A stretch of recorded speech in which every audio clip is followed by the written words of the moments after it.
Tuluva dynasty రాసుకోండి. తులువ వంశం, తులువ వంశం, తులువ వంశం పెట్టుకోండి. తులువ వంశం పెట్టుకున్నారా? సో ఫస్ట్ రాసుకోండి మొట్టమొదటి రాజు వీర నరసింహ అని రాసుకోండి. మొట్టమొదటి రాజు వీర నరసింహ. సో మీరు Veera Narasimha was the first ruler. Veera Narasimha was the Veera Narasimha. So Veera Narasimha was the first ruler. అంటే ఈ వంశంలో మొట్టమొదటి పాలకుడు ఎవరంటే వీర నరసింహ అనమాట. శ్రీకృష్ణదేవరాయలు కాదు, వీర నరసింహ. అసలు ఎవరు వీర నరసింహ ఎవరంటే మనకి ఇందాక ఏం చెప్పుకున్నాము, తులువ నరసనాయక అని చెప్పుకున్నాం కదా. తులువ నరసనాయక ఈయన ఎవరు? సో ఈ సాల్వ డైనస్టీలో ఆర్మీ కమాండర్ అనమాట. సో ఇది సాల్వ డైనస్టీకి సంబంధించి చివరి రాజు దగ్గర ఆర్మీ కమాండర్గా ఉంటాడు. ఆ రాజును చంపేసి ఇతను వస్తాడు. అయితే ఇతను పరిపాలించడు, ఇతను చాలా ఏజ్డ్ పర్సన్. సో ఇలా ఇద్దరు కొడుకులు ఉంటారు అనమాట. సో పెద్ద కొడుకు వచ్చేసి వీర నరసింహ. సో వీర నరసింహ వచ్చేసి ఎల్డర్ సన్ అనమాట. సో ఎల్డర్ సన్ను అంటే పెద్ద కొడుకు. చిన్న కొడుకు వచ్చేసి ఎవరంటే శ్రీకృష్ణదేవరాయలు.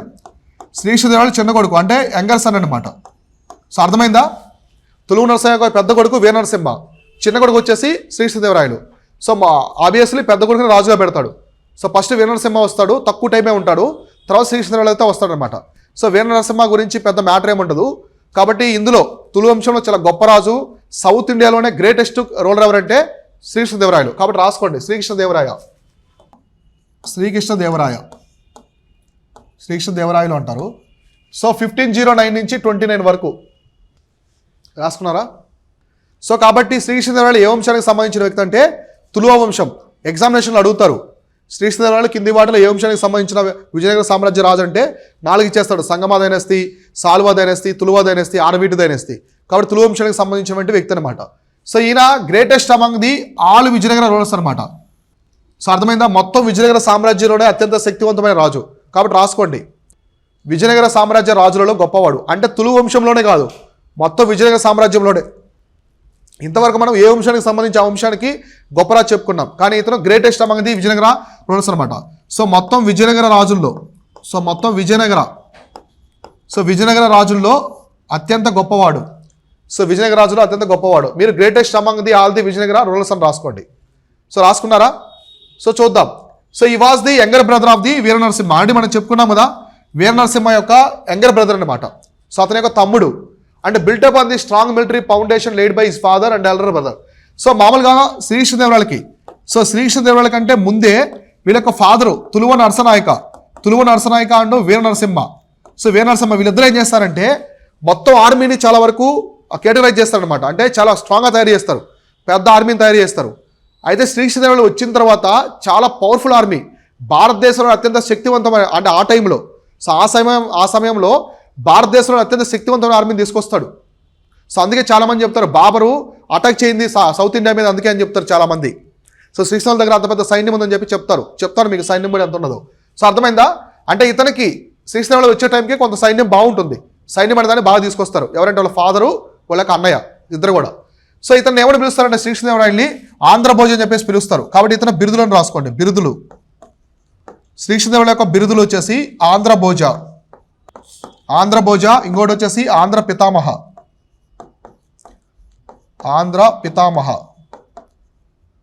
సో ఆంధ్ర పితామహ, ఈ రెండు కూడా బిరుదులు అనమాట. శ్రీకృష్ణదేవరాయల యొక్క బిరుదులు ఆంధ్రభోజ, ఆంధ్ర పితామహ. మన భోజ అనే కింగ్ గురించి చెప్పుకున్నాం గుర్జర ప్రతిహారాలో, ద మోస్ట్ మిడివల్ ఇండియాలో చాలా గొప్పరాజు అని చెప్పేసి. అందువల్ల దాన్ని ఇతను ఆంధ్రభోజ అంటారు. ఆంధ్రభోజ, ఆంధ్ర పితామహ, ఈ రెండు కూడా శ్రీకృష్ణదేవరాయల యొక్క బిరుదులు అనమాట. శ్రీకృష్ణదేవరాయల యొక్క బిరుదులు, ఓకేనా? సో ఇక్కడ మనకి కనిపించే వ్యక్తే శ్రీకృష్ణదేవరాయలు. సో శ్రీకృష్ణదేవరాయలు మనకి చాలా మూవీస్ వచ్చాయి ఈయన మీద. సో శ్రీకాంత్, బాలకృష్ణ, చాలామంది వేస్తారు క్యారెక్టర్స్. సో ఆదిత్య 369 చూపిస్తారు కదా బాలకృష్ణ అని. సో ఇట్లా అర్థమైందా? సో ఇదనమాట ఇంట్రడక్షను. తర్వాత చూద్దాం ఈయనకి సంబంధించినటువంటి ఇంపార్టెంట్ బ్యాటిల్స్ కావచ్చు, ఇవన్నీ కూడా చూద్దాం మేజర్గా. సో ఫస్ట్ చూడండి, fought battle in the two friends. అంటే ఈయన రెండు వైపులా యుద్ధాలు చేస్తాడు. సో విజయనగర సామ్రాజ్యాన్ని, ఇది విజయనగర సామ్రాజ్యం అనుకుంటే, ఇటు బహుమని కింగ్డమ్తో యుద్ధం చేస్తాడు, ఇటు గజపతి, సో గజపతి రూలర్స్తో కూడా యుద్ధం చేస్తాడు అనమాట. సో అర్థమైందా? సో కాబట్టి ఈ పాయింట్ రాసుకోండి.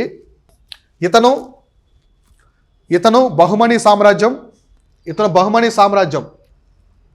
మరియు గజపతులతో యుద్ధాలు చేశాడు. సో టూ ఫ్రెండ్స్ అనమాట, రెండు వైపులా యుద్ధాలు చేశాడు. మీరు ఇది రాసుకోండి. So fought battle on the two friends. So Bahmani sultans and Gajapati rulers of the Odisha. గజపతులు వచ్చేసి మనకి విజయనగరం దగ్గర నుంచి ఒడిస్సా వరకు పరిపాలిస్తారు. సో గజపతులు. సో ఇట్లా రెండు వైపులా ఈయన యుద్ధాలు చేసేవాడు అనమాట. సో బహమని సుల్తాన్తో గజపతులతో. సో వీళ్ళిద్దరితో యుద్ధాలు చేశాడు, బహమని వాళ్ళతో వెళ్తాం. అయితే రెండు యుద్ధాల్లో మేజర్ రీజన్ వచ్చేసి అక్వైడు రాయచూరు దోబ్బు అనమాట. సో ఇతను రాయచూరు మైదాన ప్రాంతాన్ని ఆక్రమిస్తాడు. సో ఆక్రమిస్తాడు. Subdued rulers of the Odisha and defeated the sultans of Bijapur. So Bijapur sultan కూడా ఓడిస్తాడు అనమాట. సో బిజాపూర్ సుల్తాన్ కూడా ఓడిస్తాడు. కాబట్టి ఈ పాయింట్స్ కూడా రాసుకోండి. సో ఇతను అంటే శ్రీకృష్ణదేవరాయలు. సో ఇతను రాయచూరు దోబ్బు, రాయచూరు మైదానాన్ని ఆక్రమించాడు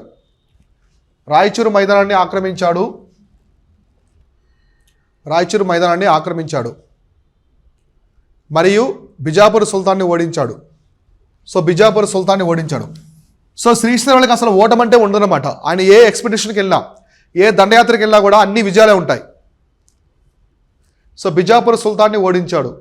సో 1520లో బిజాపూర్ సుల్తాన్ కూడా ఓడిస్తాడు అనమాట. సో అర్థమైందా?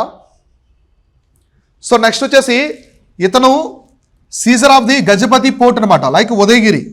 సో ఉదయగిరి అని చెప్పేసి ఒక పోర్ట్ ఉంటుంది, ఉదయగిరి. సో నెల్లూరులో ఉంటుంది, it's my hometown. So Udayagiri port అని ఒక పెద్ద కొండ మీద ఉంటుంది, పెద్ద కొండ, అది చాలా పెద్దగా ఉంటుంది. సో నియర్ కడప బోర్డర్ అనమాట అది. సో ఉదయగిరిలో ఒక పెద్ద పోర్ట్ ఉంటుంది. ఈ పోర్టుని గజపతులు పరిపాలిస్తూ ఉంటారు. సో గజపతులు పరిపాలిస్తూ ఉంటారు. దాన్ని ఏం చేస్తారంటే మొట్టమొదటిసారిగా కళింగ దండయాత్ర అంటారు. విజయనగర సామ్రాజ్యరాజు బహుమనులు ఉన్నారు కదా, వాళ్ళందరినీ ఓడించిన తర్వాత కళింగ వైపు వెళ్తాడు. కళింగ అంటే ఒడిస్సా వైపు ఆర్మీని తీసుకుని వెళ్ళేటప్పుడు మొట్టమొదటిసారి గెలిచే ప్రాంతం వచ్చేసి ఉదయగిరి అనమాట. సో ఉదయగిరి ఎందుకు మేజర్ లొకేషన్ అంటే, ఈ ఉదయగిరి అనేది ఎలా ఉంటుంది లొకేషను, ఇదంతా కూడా విజయనగర సామ్రాజ్యం. ఇక్కడ బహుమని ఇది ఒక పాయింట్ అనమాట. సో ఇది ఒక మెయిన్ టర్నింగ్ పాయింట్గా ఉంటుంది. అందుకే ఉదయగిరి సామ్రాజ్యం కోసం చాలా మంది అప్పట్లో యుద్ధాలు చేసుకున్నారు. గజపతులు, బహుమని సుల్తాన్లు, విజయనగర సామ్రాజ్య రాజులు అందరూ కూడా. సో కాబట్టి ఇతను రాసుకోండి ఈ పాయింట్. గజపతి కోట అయిన గజపతుల కోట అయిన ఉదయగిరిని ఆక్రమించాడు. సో గజపతుల కోట అయిన ఉదయగిరిని ఆక్రమించాడు. సో మీరు రాసుకోండి ఇక్కడ నుంచి, ఈ seizer of the many Gajapati, ఇక్కడ నుంచి రాసుకోండి.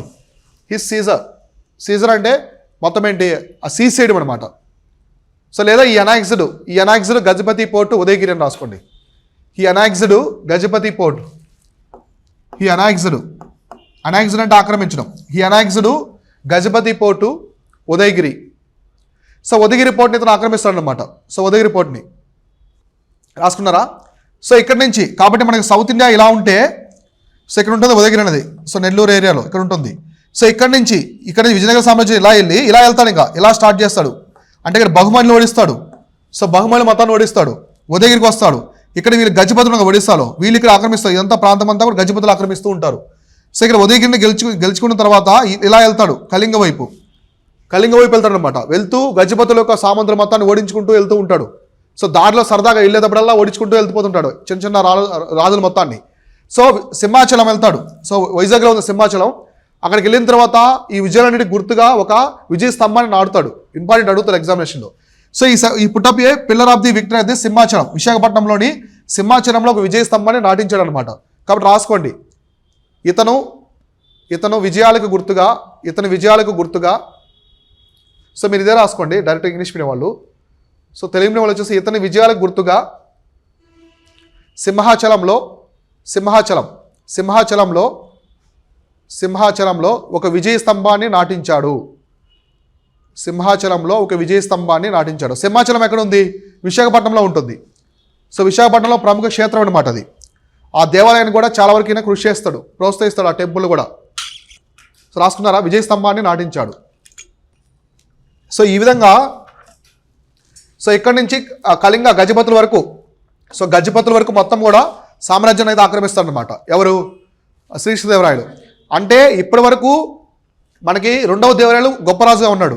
సో రెండవ దేవరాయలు తెలంగాణ వరకే, తెలంగాణ నుంచి అంటే ఆల్మోస్ట్ ఇక్కడి వరకే అనమాట. ఇక్కడి నుంచి ఎక్కడి వరకు? కేరళ వరకు.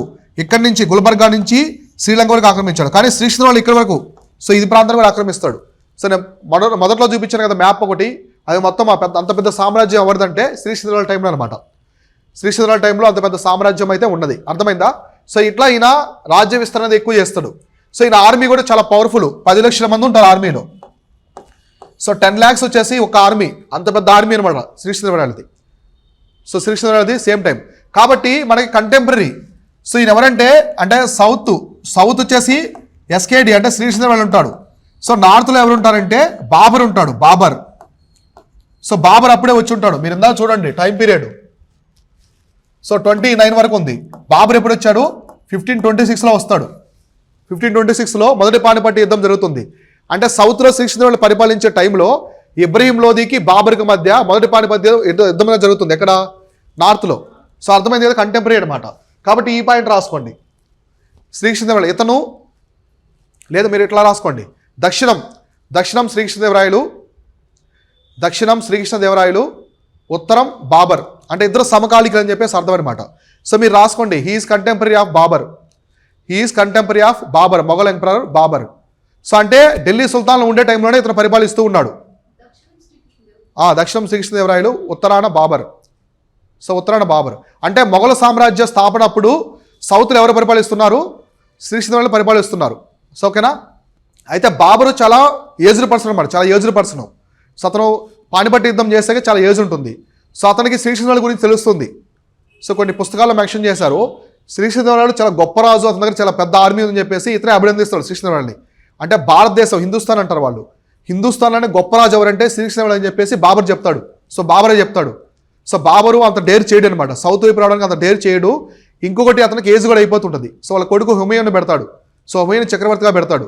సో హుమయూన్ చాలా వీక్ పర్సన్ అనమాట. సో అర్థమైందా. కాబట్టి శ్రీకృష్ణదేవరాయలకి బాబర్కి మధ్య యుద్ధం ఏం జరగలేదు. సో ఇద్దరు కూడా కంటెంపరీగా ఉన్నారు, కానీ యుద్ధం అయితే జరగలేదు అనమాట. ఎందుకంటే ఈయన నార్త్ వైపు వెళ్ళలేదు, నార్త్ వైపు వెళ్ళి యుద్ధాలు చేయలేదు, అతను సౌత్ వైపు వచ్చి యుద్ధాలు చేయలేదు. సో అందువల్ల ఎవరి సామ్రాజ్యాన్ని వాళ్ళు పరిపాలించుకుంటూ ఉన్నారనమాట. ఓకేనా. సో అర్థమైంది కదా. కాబట్టి బాబర్ వచ్చేసి శ్రీకృష్ణదేవరాయలకి కంటెంపరీ అనమాట. సో సమకాలీకులు ఇద్దరు కూడా సేమ్ టైంలో రాజ్యాన్ని పరిపాలిస్తూ ఉన్నారు. సో శ్రీకృష్ణదేవరాయలకు ఆర్మీ కూడా చాలా పెద్దది, 10 lakhs వరకు ఉండేది అప్పట్లోనే ఆర్మీ. అంటే పెద్ద 10 లక్షల మంది సైన్యం అనేది ఉండేది. క్యావలరీ, అశ్వదళం కావచ్చు, పదాతి దళం, నడిచి వెళ్ళే ఫుట్ సోల్జర్స్ కావచ్చు, గజదళం, ఏనుగులు ఆయన దగ్గర ఆల్మోస్ట్ మనకి చాలా వరకు ఉన్నాయని చెప్పి చెప్తారనమాట. సో 2000-3000 ఏనుగులు అనేవి గజదళం అనేది ఉండేది అనమాట. సో అందువల్ల శ్రీకృష్ణదేవరాయలు ఎక్స్పెడిషన్ ఏదైనా ప్రాంతం మీద మార్చ్ చేస్తున్నాడంటే సో రాజ్యాలన్నీ కూడా యుద్ధానికి సిద్ధంగా ఉండేవి. సో అంత పెద్ద సైన్యాన్ని మెయింటైన్ చేశాడు. తమిళనాడు వరకు, రామేశ్వరం వరకు కూడా విజయనగర ఎంపైర్ని అయితే ఈయన తీసుకెళ్తాడు. రామేశ్వరం ఉంది కదా, రామేశ్వరంలో కూడా ఒక విజయ స్తంభాన్ని నాటిస్తాడు. తమిళనాడు రామేశ్వరం అంటే ఆల్మోస్ట్ మనకి శ్రీలంకకి దగ్గర అనమాట. అంత దూరం విజయనగర సామ్రాజ్యాన్ని విస్తరిస్తాడు. అందుకే మిడివల్ ఇండియాలోనే కాకుండా మొత్తం విజయనగర సామ్రాజ్యంలోనే అతి గొప్ప రాజు ఎవరంటే శ్రీకృష్ణదేవరాయలు. సో దీనికి సంబంధించి ఇంకా ఏమున్నాయో చూద్దాం. చూడండి. So Srikrishnadevaraya maintained the friendly relations with the, ఇక చూడండి, Albuquerque and the Portuguese governor. So whose ambassador the ఫీరస్ Luis resided in the Vijayanagara. అంటే మామూలుగా పోర్చుగీస్ వాళ్ళు వచ్చారు కదా, ఎప్పుడు వచ్చారు? 1498లో వచ్చారు. అంటే సాలువ వంశం పరిపాలించే టైంలోనే వచ్చారు పోర్చుగీస్ వాళ్ళు, అవునా కదా. పోర్చుగీస్ వాళ్ళు మొదట ఎలా వస్తారంటే వాస్కో డి గామా పెప్పర్ కోసం వస్తారు. వాళ్ళు పెప్పర్ అంటే మనకి సుగంధ ద్రవ్యాల కోసం వస్తారు. ఇక్కడ పెప్పర్ ఉందని వాళ్ళకి తెలియదు. మిరియాలు, కేరళలో మిరియాలు ఉన్నాయని చెప్పేసి వాళ్ళకి తెలియదు. ఇండోనేషియాలో సుగంధ ద్రవ్యాలు ఉన్నాయని తెలుసు. ఏది మనకి ఇవన్నీ మనకి గసగసాలు ఇట్లాంటి అన్నీ ఉంటారు కదా, అవి ఉన్నాయని తెలుసు, దాల్చిన చెక్క ఇవన్నీ. సో వాటి కోసం వస్తారు. ఎందుకు వస్తారు వాటి కోసం? సో స్పైసెస్ ఏంటంటే వింటర్లో ఒక హాట్నెస్ని ఇస్తాయి. ఇప్పుడు మనకు వర్షాకాలము, చలికాలము మనము అల్లం టీ ఇట్లా తాగుతాం కదా, ఒక ఫీల్ ఇస్తాయి అనమాట మనకి వామ్గా. సో బాడీ అంతా వాటి కోసం వస్తారు. ఎందుకంటే యూరోప్ మొత్తం కూడా చలి ప్రాంతాలు కదా. సో వీటి కోసం స్పైసెస్ కోసం వస్తారు వీళ్ళు, స్పైసెస్ కోసం వస్తారనమాట. ఈ స్పైసెస్ అనేవి ఇండోనేషియాలో ఉంటాయి. సో ఇండోనేషియా దాన్ని ఏమంటారంటే స్పైస్ ఐలాండ్స్ అంటారు. అయితే వీళ్ళు భారతదేశానికి కూడా సముద్ర మార్గం కనిపెడతాడు. భారతదేశంలో కూడా స్పైస్ ఉన్నాయని తెలుస్తుంది వాళ్ళకి. ఎలాగైనా భారతదేశం వెళ్ళాలని చెప్పేసి ఎంతోమంది ప్రయత్నిస్తారు. ఈ వాస్కో డి గామా అంటే ముందు ఇంకో పర్సన్ ఉంటాడు, అతను ఆఫ్రికా వరకు వస్తాడు, ఆగిపోతాడు. కానీ వాస్కో డి గామా మాత్రం ఆఫ్రికా వరకు వచ్చి అక్కడి నుంచి మనకు ఇండియన్ సహాయంతో కాలిగట్టుకు వస్తాడనమాట. వచ్చిన తర్వాత ఇక్కడ జామోరిన్ రాజు ఉంటాడు, అతనితో ట్రేడింగ్ అని చెప్పేసి, వ్యాపారులు అని చెప్పేసి వాళ్ళని ఆహ్వానిస్తారు. వీళ్ళు ఆహ్వానించి కేరళలో బ్లాక్ పెప్పర్ ఎక్కువ ఉంటుంది, మిరియాలు. సో మన దేశం కాకుండా విదేశాలకు కూడా బ్లాక్ పెప్పర్ ఎక్కువ పండించేది ఎక్కడంటే కేరళ. సో బ్లాక్ పెప్పర్ చూపిస్తారు అనమాట. సో బ్లాక్ పెప్పర్ చూసి దాన్ని ఆ టీలో తినడం కానీ అట్లా చేస్తారు, బాగా అనిపిస్తుంది. సో తీసుకెళ్ళి ఇక్కడ 1 రూపీకి కొంటే అక్కడ 10 రూపాయలకు అమ్మేస్తారు. అంటే 10 times ఎక్కువ ప్రాఫిట్ వస్తుంది పోర్చుగల్లో. సో రాజు కూడా అభినందించి రెండోసారి కూడా వెళ్ళమంటాడు. ఈసారి వాస్కో డి గామా ఆర్మీని తీసుకొస్తాడు. సో ఫస్ట్ ట్రేడింగ్లో వస్తాడు, ఈసారి ఆర్మీని తీసుకొస్తాడు అనమాట. ఏది ఎట్టైనా ఆ ప్రాంతాన్ని ఆక్రమించాలని చెప్పేసి. ఆర్మీని ఎందుకు తీసుకొస్తారంటే వాళ్ళ దగ్గర అధునాతన ఆయుధాలు ఉంటాయి, పెద్ద పెద్ద ఫిరంగులు ఇవన్నీ ఉంటాయన్నమాట. సెకండ్ టైం వచ్చిన తర్వాత కూడా ట్రేడింగ్ చేస్తూ కొన్ని ప్రాంతాలను తీసుకుంటాడు, సెటిల్మెంట్స్ని. అంటే యుద్ధాలు ఏం చేయడు, కొన్ని ప్రాంతాలను అగ్రిమెంట్ ద్వారా తీసుకొని వ్యాపారం చేస్తూ ఉంటారు. సో అర్థమైందా? ఆ వ్యాపారం చేస్తే ఆ ప్రాంతంలో కొన్ని ప్రాంతాలు వీళ్ళు ఆక్రమించుకుంటారు పోర్చుగీసులు. ఒక ప్రాంతాన్ని ఆక్రమించాలంటే ఖచ్చితంగా గవర్నర్స్, ఆర్మీ కమాండర్స్ కావాలి కదా. అటువంటి టైంలో గవర్నర్స్ ఉంటారనమాట. అర్థమైందా? సో ఈ పోర్చుగీస్ వాళ్ళతో విజయనగర ఎంపైర్ అంటే శ్రీకృష్ణదేవరాయలు బాగా ఫ్రెండ్ రిలేషన్స్ అనేవి ఉంటాయన్నమాట. ఎందుకంటే పోర్చుగీస్ వాళ్ళు మంచి మంచి గుర్రాలను తీసుకొస్తారు. సో గుర్రాలు ఉంటాయి వాళ్ళ దగ్గర, పెద్ద పెద్ద గుర్రాలు. ఆ గుర్రాలన్నీ కూడా వీళ్ళకి పంపిస్తూ ఉంటాడు, ఎవరికి శ్రీకృష్ణదేవరాయలకి ఇస్తాడనమాట. అందువల్ల వాళ్ళతో మంచి సంబంధాలు ఉంటాయి. అర్థమైందా? ఆ విధంగా వాస్కోడి గామా సమాధి కూడా మనకి కేరళలో ఉంటుంది, కొచ్చిలో ఉంటుంది ఇప్పటికీ. సో అట్లా వాళ్ళు పోర్చుగీస్ వాళ్ళ ఆర్మీని తీసుకొచ్చి ఒక్కో ప్రాంతాన్ని ఆక్రమించుకుంటూ ఉంటారు. బ్రిటిష్ వాళ్ళు వచ్చిన తర్వాత వాళ్ళని అణచివేస్తారనమాట. ఓకేనా? ఇవన్నీ మనం చూద్దాం మోడర్న్ ఇండియాలో. ఇలా మనకి ఇతనమాట గవర్నర్తో మంచి రిలేషన్స్ ఉంటాయి. సో రిలేషన్స్ ఉండడమే కాకుండా ఇతను ఆస్థానంలో ఇక్కడ వచ్చేసి ఫ్రియర్ లూయిస్ అని ఒక రాయబారి కూడా ఉంటాడు శ్రీకృష్ణదేవరాయల ఆస్థానంలో. కాబట్టి రాసుకోండి, శ్రీకృష్ణదేవరాయలు ఎవరితంటే ఆల్బుకర్క్ అని చెప్పేసి ఒక అతను ఉంటాడు. ఆల్బుకర్క్ ప్రొనౌన్సియేషన్ వచ్చేసి ఆల్బుకర్క్ అనమాట. సో ఇతను అంటే పోర్చుగీస్ గవర్నరు. ఇతనితో శ్రీకృష్ణదేవరాయలకి మంచి సంబంధాలు ఉంటాయి. కాబట్టి రాసుకోండి, ఇతనికి పోర్చుగీస్ గవర్నర్ అయినా. సో మీరు ఇది రాసుకోండి, హీ మెయింటైన్డ్, ప్రతిసారి పేరు అవసరం లేదు, హీ అని రాసుకోండి. So he maintained friendly relations with Albuquerque. ఇంతవరకు రాసుకోండి చాలు, ఆల్బుకర్క్. కాబట్టి పోర్చుగీస్ గవర్నర్ అయినటువంటి ఆల్బుకర్క్తో ఎవరికి మంచి రిలేషన్స్ ఉన్నాయంటే శ్రీకృష్ణదేవరాయలు అనమాట. సో వీళ్ళిద్దరు కంటెంపరీ పర్సన్స్, ఇద్దరు కూడా మాట్లాడుకొని అగ్రిమెంట్స్ ఇట్లాంటివి చేసుకునేవాళ్ళు. సో రాసుకున్నారా? ఆల్బుకర్క్తో మంచి సంబంధాలు ఉండేవి. సో సత్సంబంధాలు ఉండేవి అనమాట. అంటే ఎంత సంబంధాలంటే ఈ పోర్చుగీస్ ప్రాంతానికి సంబంధించిన ఒక రాయబారి అనమాట. ఇతను రాయబారి. సో రాయబారి ఫ్రియర్ లూయిజ్. సో ఫ్రియర్ లూయిజ్ అనే ఒక రాయబారి విజయనగర ఎంపైర్లో ఉండిపోతాడు.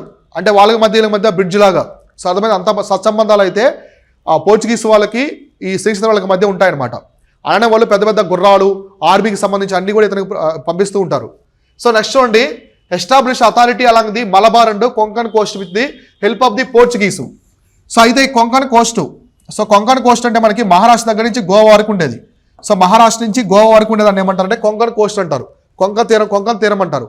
ఈ కొంకన్ తీరం మొత్తం కంట్రోల్లోకి తెచ్చుకోవడానికి పోర్చుగీస్ వాళ్ళు హెల్ప్ చేస్తారు శ్రీకృష్ణదేవరాయలకి. సో అర్థమైందా?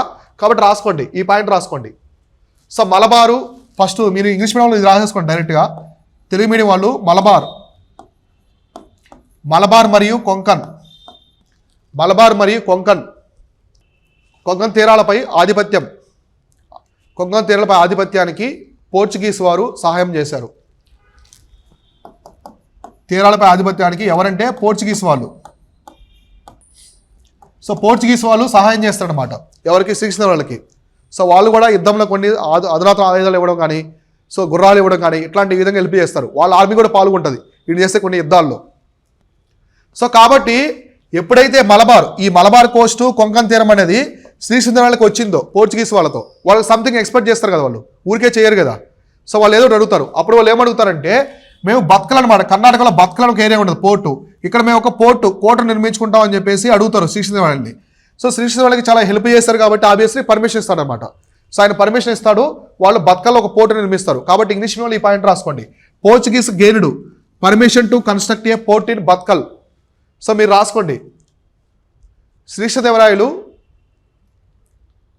ఇతను రాసుకోండి, ఇతను అంటే శ్రీకృష్ణదేవరాయలు. ఇతను బత్కల్లో ఇక్కడ చూడండి, ఇది రాసుకోండి బత్కల్. సో బత్కల్ ప్రాంతంలో కోట నిర్మాణానికి పోర్చుగీస్ వారికి అనుమతి ఇచ్చాడు. అంటే ఆయన టెరిటరీలో ఉంటుంది. సో శ్రీకృష్ణదేవరాయల యొక్క రాజ్యంలో ఉంటుంది కాబట్టి అక్కడ కోట నిర్మించడానికి వీళ్ళకి ఏమిస్తారు? పర్మిషన్ అయితే ఇస్తారనమాట. సో కాబట్టి బత్కల్ ప్రాంతంలో కోట నిర్మాణానికి పోర్చుగీస్ వాళ్ళకి పర్మిషన్ ఎవరు ఇచ్చారంటే శ్రీకృష్ణదేవరాయలు. సో తర్వాత చూడండి, he made the generous contribution to the temples like Srisailam, Tirupati, Srikalahasti, so Kanchipuram, Tiruvannamalai అంటే అరుణాచలం, సో చిదంబరం, ఈ టెంపుల్స్ మొత్తానికి కూడా ప్రోత్సహిస్తాడు. ఈ టెంపుల్స్ అన్ని కూడా శ్రీకృష్ణదేవరాయల టైంలో చాలా ప్రోత్సహించడం జరుగుతుందన్నమాట. కాబట్టి రాసుకోండి, ఇతను ప్రోత్సహించిన దేవాలయాలను రాసుకోండి, ఇతను ప్రోత్సహించిన దేవాలయాలు. So he's contribution to temples అని రాసుకోండి, హీస్ కాంట్రిబ్యూషన్ టు టెంపుల్స్ అని రాసుకొని కోళ్ళను పెట్టుకొని, సో కోళ్ళను పెట్టుకొని రాసుకోండి. శ్రీశైలం, శ్రీశైలం తిరుపతి, శ్రీశైలం తిరుపతి, కాళహస్తి,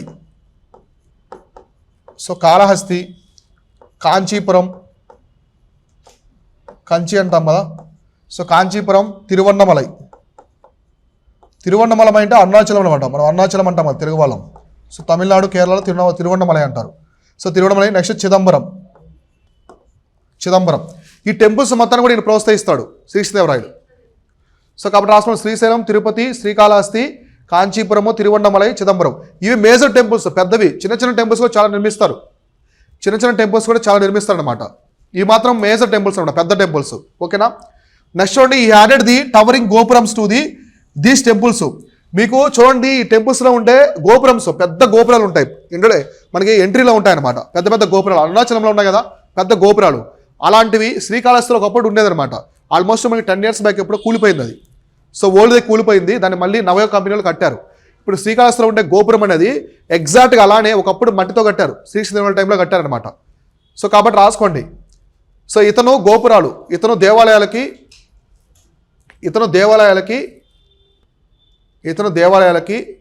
రాజగోపురాలు నిర్మించాడు. సో రాజగోపురాలు అంటే ఎంట్రన్స్ అనమాట. సో గోపురాలు నిర్మించాడు, రాజగోపురాలు నిర్మించాడు, గోపురంలో. సో గోపురంలోనే ఎవరు నిర్మించారంటే శ్రీకృష్ణదేవరాయలు. మన కాళహస్తిలో ఉండేది కూలిపోయిందనమాట, ఇప్పుడు తిరుపతిలో ఉన్నాయి, తిరుపతిలో ఉంది గోపురం, పెద్ద గోపురం శ్రీకృష్ణదేవరాయలు నిర్మించింది. ఇంకా మనకి కాంచీపురము, తిరువన్నమలై, అరుణాచలంలో కూడా నిర్మిస్తాయి. సో ఇవన్నీ కూడా శ్రీకృష్ణదేవరాయలు తీసుకొచ్చారనమాట. సో చాలా పెద్దవి ఉంటాయి చూడండి గోపురంలు, చాలా హెవీగా ఉంటాయి. సో అవన్నీ కూడా శ్రీకృష్ణదేవరాయలు తీసుకొస్తాడు. సో కాబట్టి గోపురం అనే కాన్సెప్ట్ మనకి ఇక్కడ కనిపిస్తుంది. సో రాయి గోపురంస్, రాయ మండపంస్ అనేవి ఆర్కిటెక్చర్లో చూద్దాం. సో అర్థమైంది కదా ఇంతవరకు. సో ఏ విధంగా పోర్చుగీస్ వాళ్ళతో ఆయన స్నేహబంధాలు చేశాడు, వాళ్ళకి ఏం పర్మిషన్ ఇచ్చాడు, సో ఎటువంటి ప్రాంతాలను ఈయన ఆక్రమించుకున్నాడు, ఇవన్నీ కూడా. సో ఇక్కడ చూడండి, సో మనకి శ్రీకృష్ణదేవరాయల టైంలో వచ్చే విదేశీ యాత్రికులు. సో విదేశీ యాత్రికులు, సో రాసుకోండి, విదేశీ యాత్రికులు. విదేశీ యాత్ర అంటే ఇతని టైంలో ఎవరు వచ్చారని కోళ్ళ పెట్టి రాసుకోండి ఒక్కో point. First Domingo Paes. So Domingo Paes, so Fernao Nuniz, Duarte Barbosa, ఇలా రాసుకోండి. కంట్రీస్ చెప్తాను నేను, రాసుకున్నారా? సో ఫస్ట్ ఎవరు రాసుకున్నారు? Domino face. సో ఇక్కడ ఉందండి పోర్చుగీస్ అని రాసుకోండి. కింద ఎలా రాసుకున్నారు మీరు? లిస్ట్ రాసుకోలేదా? రాసుకోండి ఎలా అయినా సరే, మళ్ళీ రాసుకుందా చివరిలో నేను చెప్తాను లిస్ట్. మళ్ళీ జస్ట్ ఎవరు వచ్చారో గుర్తుపెట్టుకుంటే చాలు, నేను చివరిలో ఇలా లిస్ట్ మీకు నీట్గా ఇస్తాను. ఓకేనా? సో అర్థమైందా? ఇక్కడ పోర్చుగీస్ వాళ్ళు, వీళ్ళంతా కూడా పోర్చుగీస్ టైం నుంచి వస్తారనమాట, పోర్చుగీస్ వాళ్ళు. సో వీళ్ళంతా ట్రావెలర్స్, పోర్చుగీస్ వాళ్ళు అనమాట. సో వీళ్ళైతే ఎవరి టైంలో వస్తారంటే శ్రీకృష్ణదేవరాయల టైంలో వస్తారు. ఆయన కోట మొత్తాన్ని కూడా మనకి pirates of the Caribbean movie ఉంది కదా, పైరేట్స్ ఆఫ్ ది కరేబియన్లో బార్బోస్ అనే క్యారెక్టర్ ఉంటుంది. సో బార్బోస్ అని చెప్పేసి ఆ హీరో పక్కన ఉంటాడు ఒక అతను. సో బార్బోస్ అని ఇతనే ఆ క్యారెక్టర్ అనమాట ఉంది. సో అతను నూనిజ్గా వచ్చి లేదా డొమింగో ఫేస్ వీళ్ళంతా కూడా అప్పటి సముద్ర అన్వేషకులు అనమాట. సో వీళ్ళంతా కూడా ఏంటంటే రాజ్యాలు తిరుగుతూ ఉంటారు, తిరిగి అక్కడ ఎటువంటి పరిస్థితులు ఉన్నాయి అన్ని రాసుకొని వాళ్ళకి ఆదాయదాయకంగా ఏమున్నాయో తీసుకెళ్తూ ఉంటారు అనమాట. సో అర్థమైందా? ఇప్పుడు మన బ్లాక్ పెప్పర్ అనేది ఇక్కడ దొరికే బ్లాక్ పెప్పర్ మిరియాలు అనేవి 10 times ఎక్కువ ప్రాఫిట్ వచ్చింది అనమాట యూరోప్లో, అక్కడ దొరకవు కదా. సో ఒక వస్తువుకి ఎప్పుడు డిమాండ్ వస్తుంది? ఒక ప్రాంతంలో ఉన్నప్పుడే అనమాట. ఇప్పుడు రెడ్ శాండల్ ఉంది, ఎర్రచందనం ప్రపంచంలోనే మోస్ట్ వాల్యుబుల్ వుడ్ అనమాట. సో ఎక్కడా ఉండదు, ప్రపంచంలో పండేది ఒకే ఒక ఆంధ్రప్రదేశ్లోనే, అవునా కదా, అందువల్ల. సో అట్లా అనమాట. సో నెక్స్ట్ చూడండి, ఇక్కడ మనకి లిటరేచర్ అనమాట. ఇతని టైంలో లిటరేచరు చాలా ఫేమస్ అయింది. ఎవరి టైంలో? శ్రీకృష్ణదేవరాయల టైంలో. సో ఇతను సాహిత్యము మరియు భాషకి విపరీతమైన ఇంపార్టెన్స్ ఇచ్చాడు. సో చాలా అత్యున్నతమైనటువంటి ప్రాముఖ్యత అయితే ఉందన్నమాట ఈ టైంలో. సో అర్థమైందా? సో ఇతను ఈ was a gifted scholar of the Telugu Sanskrit. అంటే తెలుగు మరియు సంస్కృత కవులకు ఇతను ఒక బహుమతి అంటారు, ఒక పెద్ద బహుమతి అని చెప్పేసి పిలుస్తారు. అంటే అంతగా ప్రోత్సహించాడు ఏ భాషల్ని, తెలుగుని, సంస్కృతాన్ని. సో కాబట్టి ఈ వర్క్స్ ఇన్క్లూడ్. సో కాబట్టి ఈయన కొన్ని బుక్స్ రాస్తాడు, శ్రీకృష్ణదేవరాయలు కూడా అతను సొంతంగా కొన్ని రాస్తాడు అనమాట. సో కాబట్టి రాసుకోండి, ఇతని కావ్యాలు అని రాసుకోండి, ఇతని కావ్య గ్రంథాలు. మీరు హిజ్ వర్క్స్ అని రాసుకోండి, హిజ్ వర్క్స్ అంటే శ్రీకృష్ణదేవరాయల యొక్క వర్క్స్ అని, హిజ్ వర్క్స్, ఇతని కావ్య గ్రంథాలు అని రాసుకోండి, కావ్యాలు మరియు గ్రంథాలు. కావ్యాలు మరియు గ్రంథాలు. ఒకటి ఆముక్తమాల్యద. ఆముక్తమాల్యద తెలుగులో రాస్తారు దీన్ని, తెలుగు. సో తెలుగు లాంగ్వేజ్లో రాసే బుక్ అనమాట ఇది, ఆముక్తమాల్యద. సో ఆముక్తమాల్యద అనే బుక్ రాస్తారు. సో ఈ ఆముక్తమాల్యద ఎలా రాస్తారంటే, ఒకరోజు శ్రీకృష్ణదేవరాయల కల్లో విష్ణువు వస్తాడనమాట. ఆయన చెప్తాడు ఆ బుక్లో. సో విష్ణువు కల్లోకి వచ్చి ఒక బుక్ రాయమంటాడు. ఈయన బుక్ రాస్తాడు. ఇందులో గోదాదేవి అనే ఒక ఆమె ఉంటుంది, లేడీ ఉంటుంది, దేవత. ఆమె గోదాదేవి విష్ణువును మ్యారేజ్ చేసుకున్నట్టుగా స్టోరీ రాస్తారనమాట. అదే ఆముక్తమాల్యద. అర్థమైందా? సో కాబట్టి ఆముక్తమాల్యద ఎవరు రాస్తారంటే శ్రీకృష్ణదేవరాయలు రాస్తారు. ఏ భాషలో రాస్తారంటే తెలుగులో రాస్తారు. ఈ ఆముక్తమాల్యదలో ఉన్న పద్యం అనమాట. సో మనకి దేశ భాషలో తెలుగు లెస్స వస్తుంది కదా. సో ఒక పద్యం ఉంటుంది, ఆ చివరిలో లైన్ వచ్చేసి దేశ భాషలో తెలుగు లెస్స అని ఉంటుంది. సో అది ఈ బుక్లో వచ్చిన పద్యం అనమాట. ఓకేనా? సో నెక్స్ట్ వచ్చేసి నెక్స్ట్ మాదలాస చరిత. సో నెక్స్ట్ ఆయన రాసినట్టు సాంస్క్రిట్, ఇవన్నీ సాంస్క్రిట్. ఇప్పుడు రాసేవన్నీ కూడా సాంస్క్రిట్లో రాశాడు అనమాట, అదొకటి తెలుగులో. సో మాదలాస చరిత రాసుకోండి ఇంగ్లీష్ మీడియం వాళ్ళు కూడా. మాదలాస చరిత, సత్యవేడు, సత్యవేడు పరిణయ, సత్యవేడు పరిణయ, రసమంజరి, రసమంజరి, జాంబవతి కళ్యాణం. సో జాంబవతి కళ్యాణం రాసుకోండి, జాంబవతి కళ్యాణం.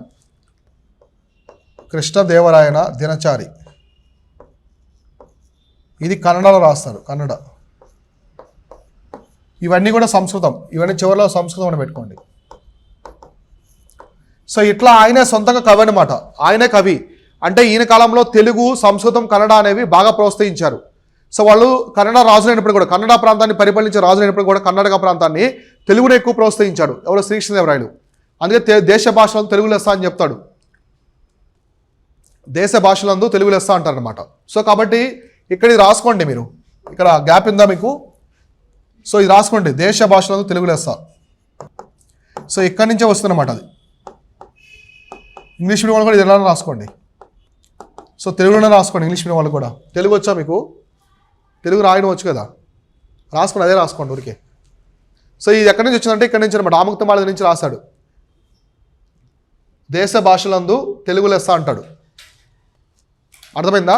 సో ఇట్లా అంటే తెలుగుని విపరీతంగా ప్రోత్సహిస్తాడు ఎవరు? శ్రీకృష్ణదేవరాయలు. సంస్కృతాన్ని, కన్నడాన్ని కాకుండా, ఆయన కన్నడ రాజైనప్పటికి కూడా, కన్నడ ప్రాంతాన్ని పరిపాలించి రాజైనప్పుడు కూడా తెలుగు ప్రాంతాన్ని కూడా ఎక్కువ పరిపాలిస్తారు కాబట్టి తెలుగుని బాగా ప్రోత్సహిస్తాడు. అంటే తెలుగు భాష అన్నిటికంటే గొప్పదని చెప్పేసి కూడా చెప్తాడు ఎవరు? శ్రీకృష్ణదేవరాయలు. ఓకేనా?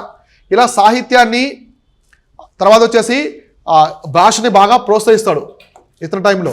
సో నెక్స్ట్ చూడండి, ఇతని ఆస్థానంలో అష్టదిగ్గజాలు ఉంటారు. సో ఈ ప్యాటరైజ్డ్ అష్టదిగ్గజాస్ అనమాట. 8 సెలబ్రేటెడ్ పోయిట్స్ ఉంది తెలుగు. సో అష్టదిగ్గజాలు. సో రాసుకోండి, ఇతని ఆస్థానంలో అష్టదిగ్గజాలు. ఇతని ఆస్థానంలో మీరు ఇదే రాసుకోండి డైరెక్ట్. ఇతని ఆస్థానంలో అష్టదిగ్గజాలు అనే 8 మంది కవులు ఉండేవారు. అష్టదిగ్గజాలు అనే 8 మంది ఆస్థాన కవులు ఉండేవారు. అష్టదిగ్గజాలు అనే 8 మంది ఆస్థాన కవులు ఉండేవారు. ఆస్థాన కవులు ఉండేవారు. సో అర్థమైందా? అంటే ఇక్కడ చూడండి, ఇమేజ్లో చూడండి, వీళ్ళు అష్టదిగ్గజాలు అనమాట. సో శ్రీకృష్ణదేవరాయల యొక్క ఆస్థానంలో ఇక్కడ శ్రీకృష్ణదేవరాయలు ఉంటే 8 మంది, ఇటు 4 మెంబర్స్, ఇటు 4 మెంబర్స్ ఉండేవాళ్ళు. సో వాళ్ళు చాలా చదువుకున్న వాళ్ళు, మంచి జ్ఞానం ఉన్నవాళ్ళు. వాళ్ళ నుంచి సలహాలు అవన్నీ తీసుకునేవాళ్ళు. శ్రీకృష్ణదేవరాయలు రాజైనప్పటికి కూడా ఆధిపత్యం చలాయించేవాడు కాదు. కవులకి విపరీతమైనటువంటి మర్యాదలు చేసేవాడు. అల్లసాని పెద్దన తండ్రిగా భావించేవాడు. తిమ్మరసు అతని యొక్క మంత్రి, తిమ్మరసుని కూడా తండ్రిగా భావించేవాడు. సో అంతా గొప్పగా ఉండేవాడు అనమాట రాజు.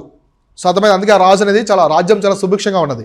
సో ఇక్కడ మనం చూసుకుంటే అష్టదిగ్గజాలు అంటే అతని ఆస్థానంలో ఉండేవాళ్ళు. అతనికి ఆస్థానానికి కూడా ఒక పేరు ఉంటుంది, రాసుకోండి, భువన విజయం. సో భువన విజయం ఇంగ్లీష్ మీడియం కూడా సేమ్ ఇలానే రాసుకోవాలి. భువన విజయం, భువన విజయ. సో భువన విజయ. సో భువన విజయం అంటే రాసుకోండి శ్రీకృష్ణదేవరాయల యొక్క ఆస్థానం. ఇతని ఆస్థానం అని రాసుకోండి. ఇతని ఆస్థానం అంటే ఆయన ఆస్థానానికి ఒక పేరు ఉండేది, భువన విజయం అని చెప్పేసి. సో ఈజ్ కోర్ట్ అని రాసుకోండి. ఇంగ్లీష్ మీడియం వాళ్ళు is court, his court. Court అంటే ఆస్థానం, న్యాయస్థానం కాదు. కోర్ట్ ఈజ్ కోర్ట్ అనమాట, అతని యొక్క ఆస్థానం. సో అర్థమైందా? సో శ్రీకృష్ణదేవరాయల యొక్క ఆస్థానాన్ని ఏమని పిలిచేవాళ్ళు? భువన విజయం అని పిలుస్తారు. ఆ భువన విజయంలో ఉన్నటువంటి 8 మంది కవులే ఈ ఎవరు? అష్టదిగ్గజాలు. సో ఇప్పుడు ఎవరున్నారు చూద్దాం అష్టదిగ్గజాల్లో. సో వీళ్ళు వచ్చేసి 8 మంది అనమాట. 8 మంది అష్టదిగ్గజాలు. సో 8 మెంబర్స్ ఉంటారు చూడండి. వాళ్ళు ఎవరెవరో చెప్తారు, నీట్గా లిస్ట్ అవుట్ చేసి రాసుకోండి నీట్గా. సో ఇక్కడ ఇందులో మొట్టమొదటి వ్యక్తి వచ్చేసి అల్లసాని పెద్దన. సో ఇక్కడ రాస్తాను అల్లసాని పెద్దన, అల్లసాని పెద్దన. సో ఉన్నటువంటి మొత్తం అష్టదిగ్గజాల్లో చాలా పెద్ద వ్యక్తి అనమాట. ఏజ్ పరంగా కావచ్చు, అన్ని జ్ఞానంలో ఆయన రాసిన గ్రంథాలన్నింటి పరంగా చాలా గొప్ప వ్యక్తి అల్లసాని పెద్దన. అల్లసాని పెద్దన. సో అల్లసాని పెద్దనికి ఒక బిరుదు ఉంటుంది. సో ఏంటంటే రాసుకోండి, ఆంధ్ర కవిత, ఆంధ్ర కవిత పితామహ. ఇది ఆయన ఒక బిరుదు, ఆంధ్ర కవిత పితామహ. రాసుకున్నారా? ఆంధ్ర కవిత పితామహ. ఈయన రాసినటువంటి ఇంపార్టెంట్ బుక్స్, సో ఈయన రాసినటువంటి పుస్తకాలు, సో పుస్తకాలు వచ్చేసి మేజర్గా Manucharitram, so Manucharitra, so Manucharitra, so Manucharitra ఒకటి. ఇంకోటి వచ్చేసి హరికథ సారం, సో హరికథ సారం, సో మనుచరిత్ర, హరికథ సారం. సో ఇప్పుడు ఆంధ్ర కవిత పితామహ, పితామహుడు అంటారు. ఆంధ్ర పద కవిత పితామహుడు ఇంకొకటి పిలుస్తారు. ఆంధ్ర పద కవిత పితామహుడు అన్నమయ్య. సో అన్నమయ్య యొక్క బిరుదు వచ్చేసి ఆంధ్ర పద కవిత పితామహుడు. సో ఆంధ్ర కవిత పితామహుడు అంటే అలసాని పెద్దన, మీరు కన్ఫ్యూజ్ అవ్వద్దు. పద వచ్చిందనుకోండి, ఎక్స్ట్రా పద వస్తే అన్నమయ్య. సో ఓన్లీ ఆంధ్ర కవిత పితామహుడు అంటే అలసాని పెద్దన. సో రాసుకున్నారా? సో సెకండ్ వచ్చేసి ఎవరంటే Madaiah gari Mallanna. So Madayya gari Mallanna, so Madayya gari Mallana. Next Nandi Thimmana. So వరుసగా రాసేసుకోండి, Nandi Thimmana, so Nandi Thimmana. So fourth one వచ్చేసి దుర్జటి. ఇతర శ్రీకాళహస్తీశ్వర శతకం రాసింది, శ్రీకాళహస్తీశ్వర శతకం. మనకి పద్యం చెవులో శ్రీకాళహస్తీశ్వర అని వస్తుంది చూడండి, శ్రీకాళహస్తీశ్వర శతకం ఆయన రాసింది ఇతను అనమాట. నెక్స్ట్ ఫిఫ్త్, సో ఫిఫ్త్ వచ్చేసి రాంభద్ర. నెక్స్ట్ సిక్స్త్ వచ్చేసి పింగళి సూరణ, పింగళి సూరణ. నెక్స్ట్ సెవెంత్ వచ్చేసి రామరాజ భూషణుడు, రామరాజ భూషణుడు. 8 వచ్చేసి తెనాలి రామకృష్ణ, తెనాలి రామకృష్ణ. వీళ్ళందరూ కూడా ఎవరంటే అష్టదిగ్గజాలు అనమాట.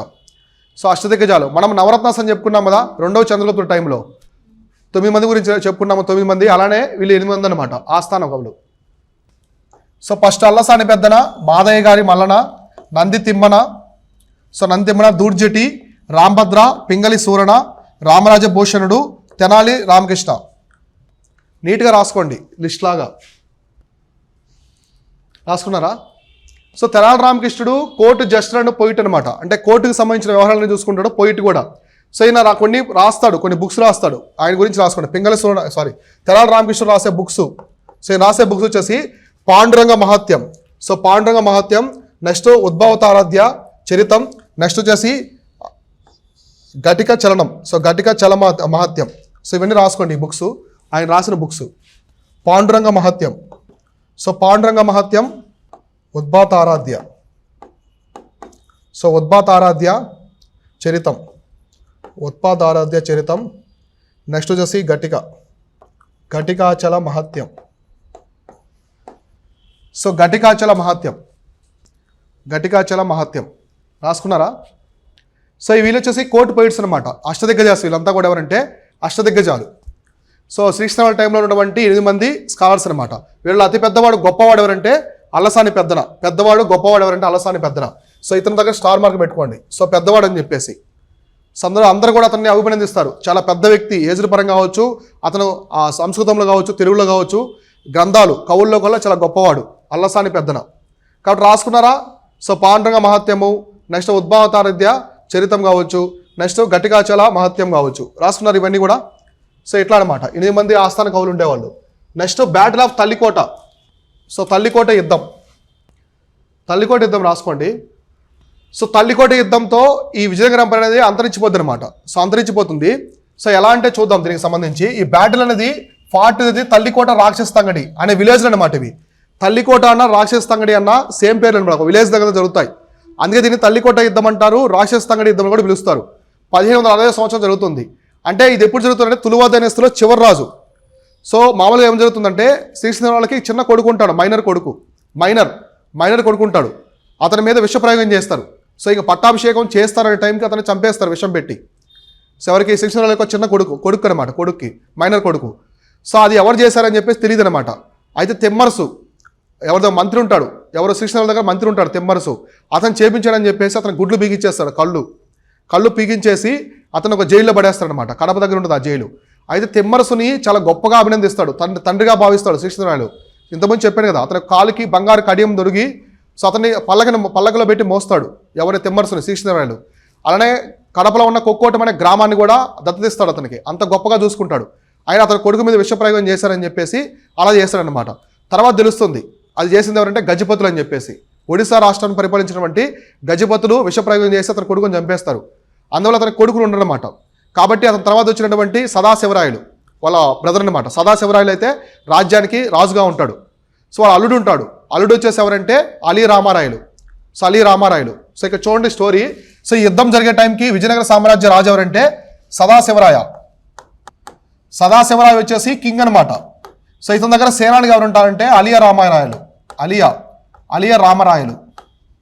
సో అలియా రామరాయలు వచ్చేసి సేనాని. సో ఇతరు ఏం చేస్తారంటే ఇప్పటికి బహుమని కింగ్డమ్ అనేది 5 భాగాలుగా డివైడ్ అయిపోయి ఉంటుంది. సో 5 భాగాలుగా డివైడ్ అయి ఉంటుంది.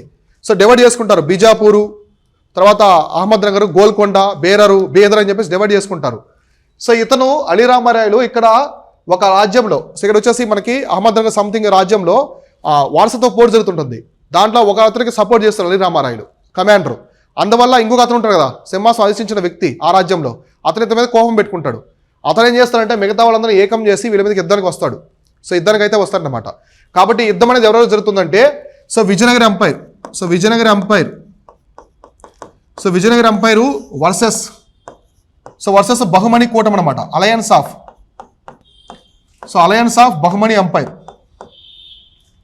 సో బహుమని ఎంపైర్స్ ఇవేంటి అంటే కంబైన్డ్ ఆర్మీస్. ఒకటి బీజాపూరు, అహ్మద్ నగరు, గోల్కొండ వీళ్ళు కామన్గా వస్తారు. వీళ్ళు ఒక పక్క. అయితే ఇక్కడ రాజు ఎవరు? సదాశివరాయలు. ఆర్మీని లీడ్ చేసేది అంటే అలీ రామారాయలు. సో ఇదంతా పాటు వెంకటపతి రాయలు చాలా మంది ఉంటారు, ఇంకా తిరుమల రాయలు అని చెప్పేసి చాలా మంది ఉంటారు. అయితే వీళ్ళిద్దరూ ప్రధానంగా ఉంటారు. సో ఇక్కడ వచ్చేసి అలయన్స్లో విజాపూరు, అహ్మద్ నగర్, గోల్కొండ ఉంటారు. అయితే ఇక్కడ ఆర్మీని లీడ్ చేసేది ఎవరంటే గోల్కొండకు సంబంధించిన నవాబు లీడ్ చేస్తారు ఆర్మీని. వీళ్ళిద్దరికి మధ్య తల్లికోట దగ్గర పెద్ద యుద్ధం జరుగుతుంది. తల్లికోట అనే ప్రాంతంలో 1565లో ఆ యుద్ధంలో విజయనగర ఎంపైర్ ఓడిపోతుంది. విజయనగర ఎంపైర్ ఓడిపోతుంది. సో అలీ రామారాయల్ని తల నరికేస్తారు, చంపేస్తారు అలీ రామారాయల్ని చంపేస్తారు. సో కొంతమంది ఇక్కడ నుంచి తిరుమల రాయలు ఉన్నారు కదా, వాళ్ళంతా పారిపోతారు అనమాట. పెనుగొండకు పారిపోతాడు. సో మిగతా వాళ్ళు కూడా పెనుగొండ, చంద్రగిరికి పారిపోతారు అనమాట వేరే ప్రాంతానికి. సో కాబట్టి విజయనగర ఎంపైర్ మొత్తం కూడా అంతరించిపోద్ది. ఇక్కడ చూడండి Tirumala. So brother of the Ramaraya. So Ramaraya declared himself the king. So Ali Ramaraya ఉన్నాడు కదా, ఇతను ఒక బ్రదర్ తిరుమల రాయ్ అనమాట. ఇతను పారిపోతాడు. సో రాజ్యమంతా ఓడిపోయేసరికి యుద్ధంలో ఇతను పెనుగొండకు పారిపోతాడు. సో సదాశివరాయలు పెనుగొండకు పారిపోతాడు. ఇతను కూడా పారిపోయి ఇతను రాజుగా డిక్లేర్ చేసుకుంటాడు. అంటే తులు వంశం అంతరించిపోయింది కదా. సో ఇతను రాజుగా డిక్లేర్ చేసుకొని ఇక్కడ నుంచి 4th డైనెస్టీ అనమాట, ఆరవీటు డైనెస్టీని తీసుకొస్తాడు. సో ఆరవీటు డైనెస్టీ అనేది విజయనగర సామ్రాజ్యంలో పరిపాలిస్తుంది. కానీ చిన్న ప్రాంతమే, చంద్రగిరి ఈ ప్రాంతాన్ని పరిపాలిస్తుంది. చంద్రగిరి, చెన్నై, మద్రాసు ప్రాంతం వరకే ఉంటుంది. ఈ కర్ణాటక ప్రాంతం మొత్తం కూడా బహుమని సామ్రాజ్యం కిందకి వెళ్ళిపోతుంది అనమాట. సో అర్థమైందా? కాబట్టి రాసుకోండి. సో తల్లికోట యుద్ధం రాసుకున్నారా? సో 1565 రాసుకున్నారు కదా. సో ఇట్లా రాసుకోండి, విజయనగర సామ్రాజ్యం వర్సెస్ బహుమని కూటమి. సో విజయనగర సామ్రాజ్యం వర్సెస్ బహుమని కూటమి. సో బహుమని కూటమిలో బ్రాకెట్లు అవి రాసుకోండి, బీజాపూర్, అహ్మద్ నగర్, గోల్కొండ.